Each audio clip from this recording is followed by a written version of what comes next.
Anyichi African Fine Coffee nga kino kitaba amawanga 11 ku lukalu lwa Africa agegattira mu kulima emmwanyi.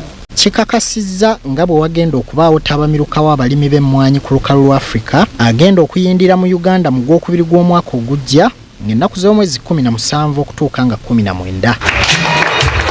Ensisinkano eno yeetabiddwamu abakulira ekitongole so nga n'omumyuka owokubiri owa Katikkiro mu Buganda Oweekitiibwa Robert Waggwa Nsibirwa talutumidde mwana.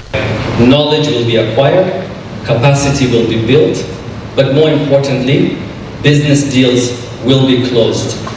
And it is coming to the largest coffee exporting country on the continent. Oweekitiibwa Robert Waggwa Nsibirwa agumiza abateekateeka tabamiruka ono nti Obwakabaka bwakubawagira okulaba nga bayamba abantu okulinnyisa omutindo mu bye bakola. At the Kingdom, we are going to support the conference in any way we may be required.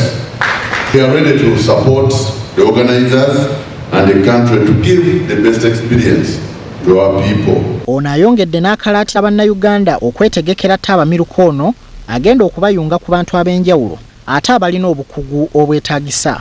We all know that this should be the big season for Masaka and Ankole region, for Robusta, but the coffee has shifted to October, November. And I wish to call the board and board members to evolve from an excellent conference organizer into a year-round action platform. Minisita omubeezi ow'ebyobulimi Diana Muhooza akakasizza nga gavumenti bwegenda okubayambako okutegeka tabamiruka asaanidde bw'atyo n'asaba bannayuganda okujjumbira enteekateeka. Government of Uganda is indeed committed.